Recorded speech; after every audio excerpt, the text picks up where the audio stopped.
La Fabrique Audio présente La Petite Histoire. www.lafabriqueaudio.com. Aujourd'hui, on va parler d'une maison connue pour être la plus hantée des États-Unis. Une maison avec une architecture improbable. Une maison qui ressemble à un labyrinthe. Une maison dont le nom de famille de la propriétaire ne vous est certainement pas inconnu. Une certaine Madame Sarah Winchester. Vous êtes maintenant ici, et quoi qu'il arrive, vous ne pouvez plus reculer. Bonjour à tous et bienvenue dans un nouvel épisode de La Petite Histoire du Paranormal. Moi, c'est Florent Mounier et c'est Sébastien Girard qui a écrit et réalisé ce podcast de La Petite Histoire produit par La Fabrique Audio. Retrouvez-nous sur le www.lafabriqueaudio.com et sur les réseaux sociaux de La Petite Histoire. Si vous aimez ce podcast, vous souhaitez le soutenir, n'hésitez pas, vous allez donner une petite note et un commentaire à La Petite Histoire sur iTunes, Apple Podcast et sur Spotify. Et aujourd'hui, on parle d'une maison hantée. Et je vais être très honnête, je ne crois pas vraiment aux maisons hantées. Mais par contre, j'aime ces histoires qui font froid dans le dos. Et vu tous les messages que vous nous envoyez régulièrement, j'ai comme l'impression que vous aussi. On prend donc la direction du Connecticut. En septembre 1839, on est aux États-Unis. Et septembre 1839, c'est le mois de naissance de Sarah Lockwood Pardee. Sarah, c'est l'une des 6 enfants de Sarah Burns. Bah oui, je sais, elle porte le prénom de sa maman. Et de Leonard Pardee, un menuisier réputé pour ses chariots. Un menuisier qui a d'ailleurs fait fortune pendant la guerre civile en fournissant des ambulances aux armées de l'Union. Il y a donc de l'argent dans la famille. Et grâce à cet argent, la jeune Sarah, elle bénéficie des meilleures écoles et d'une éducation très raffinée. Et plus tard, après les études, elle va accéder aux soirées mondaines. Et malgré son petit mètre 47, Sarah, elle a un charme fou, au point qu'on la surnomme la Belle de New Haven. Ouais, c'est classe comme surnom. Sarah, elle épouse William Winchester, c'est le fils d'Olivier Winchester.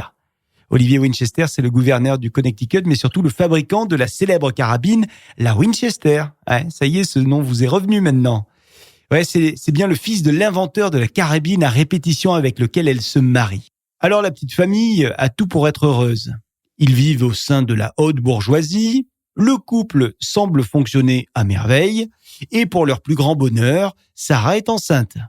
La grossesse se passe bien, Sarah, elle accouche, mais c'est là, à ce moment-là, que tout bascule. En effet, la petite Annie Pardee Winchester naît, mais malheureusement, elle va mourir au bout de 40 jours seulement. Une maladie rare appelée marasme, une forme sévère de malnutrition qui est causée par l'organisme lui-même. Et ça, c'est un coup terrible pour Sarah, qui sombre donc dans une profonde dépression dont elle ne s'est jamais vraiment remise. Un petit saut dans le temps, on arrive 15 ans plus tard, le 7 mars 1881. Et il y a un autre drame qui arrive dans la famille, parce que William, le mari, il meurt à son tour. Il est terrassé par une tuberculose pulmonaire et il s'éteint donc à l'âge de 43 ans seulement. Alors malgré l'immense fortune, estimée quand même à 20 millions de dollars, ainsi que des actions de la compagnie Winchester, léguées par William, Sarah, elle est désespérée. Elle s'en fout de tout ce pognon. On dit bien que l'argent ne fait pas le bonheur et en voici un bel exemple. Un de ses amis, qui la voit totalement dévastée, lui conseille alors de voir un médium. Alors elle l'écoute. Et Sarah se rend donc à Boston, où elle va rencontrer le célèbre médium Adam Kunz. Et c'est parti, la séance de spiritisme commence avec ce médium. Le médium qui dit être en présence de son mari. Le mari qui, selon le médium, aurait un message pour elle. Ils ont pris ma vie et celle de notre fille. Et ils prendront bientôt la tienne. Cette malédiction résulte de l'arme créée par notre famille. Des milliers de gens sont morts à cause de cette arme et ils réclament maintenant vengeance. Alors à la fin de la séance, évidemment, Sarah, elle est encore plus au bout du rouleau. Et du coup, le médium, il conseille à Sarah de voyager pour apaiser son âme. Et les âmes qu'elle traîne avec elle d'ailleurs. Et il lui conseille, le médium, de vendre également sa propriété et de se racheter une autre propriété. Il dit que son mari va la guider pour l'achat de cette propriété, que quand elle trouvera sa nouvelle maison, alors elle le saura. Il lui conseille d'ailleurs de faire un voyage vers l'ouest des États-Unis. Le médium, sur la maison, il lui dit qu'elle doit construire une maison pour elle et pour les esprits morts de l'arme des Winchester. Et il rajoute qu'elle ne devra jamais arrêter la construction de la maison parce que le jour où elle arrête, elle meurt. Il est bien ce médium, hein ? Alors vous vous en doutez, Sarah, elle croit à tout ça. Et donc elle vend très vite sa maison de New Haven. Et elle part en direction de l'Ouest et de la Californie. Et elle finit par arriver à Santa Clara. On est en 1884. Et là-bas, elle découvre une maison plutôt grande déjà, 6 pièces. Une maison qui est en cours de construction. Il y a un gars qui est en train de faire cette construction. Elle l'arrête et elle lui demande s'il la vend. Alors au départ, non, je la vends pas la maison. Mais sauf que avec l'insistance de Sarah et surtout avec ce qu'elle lui propose, elle arrive à acheter la maison et elle arrive aussi à acheter le terrain qui va avec la maison.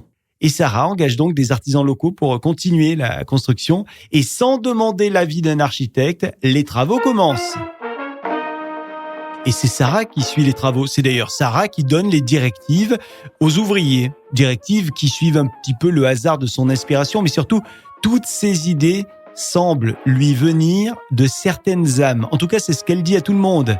Elle dit que les idées qu'elle a pour la maison viennent des âmes charitables qu'elle entend et auxquelles elle parle. Ce sont des esprits bienveillants selon elle, des esprits qui l'aident à élaborer une maison. La maison qui devra être une maison dénuée de sens. Une maison qui aura pour objectif de perdre les âmes vengeresses qui la poursuivent et qui lui veulent du mal. Alors malheureusement pour elle, la plupart de ses plans sont au mieux difficiles à mettre en œuvre et au pire totalement infaisables, n'est pas architecte qui veut.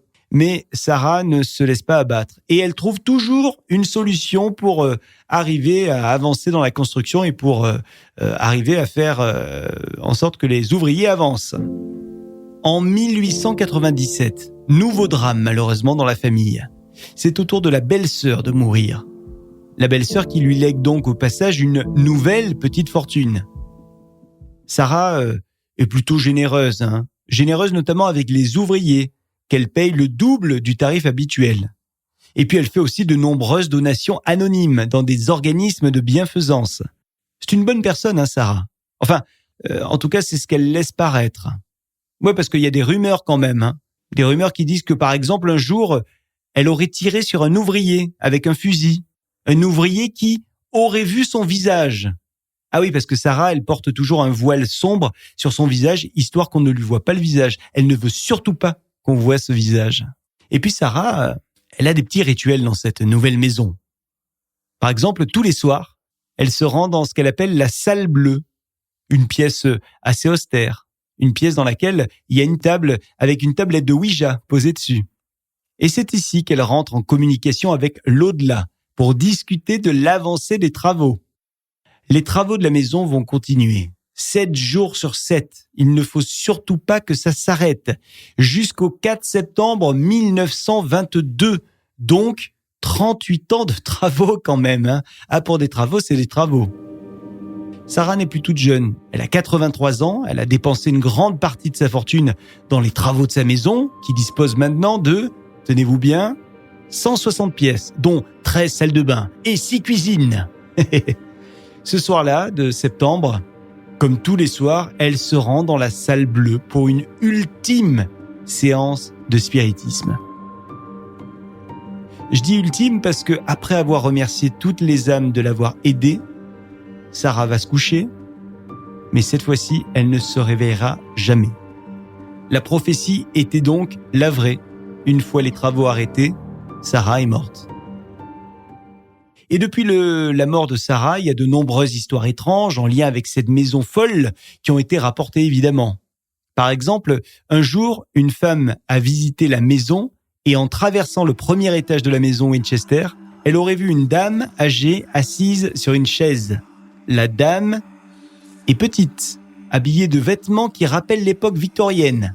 Et la dame regarde devant elle sans rien dire. En tout cas, c'est ce que décrit la femme. La femme qui décrit cette situation qu'elle vient de voir à l'une des employées de la maison. Alors l'employée, elle est surprise et elle va donc chercher à son tour le responsable des visites, à qui elle demande pourquoi elle n'est pas au courant qu'un événement spécial a lieu ce jour-là. Sauf que l'homme aussi, il est étonné. En fait, il y a tout le monde qui est étonné, quoi. Et lui, il affirme que rien de spécial n'est prévu aujourd'hui.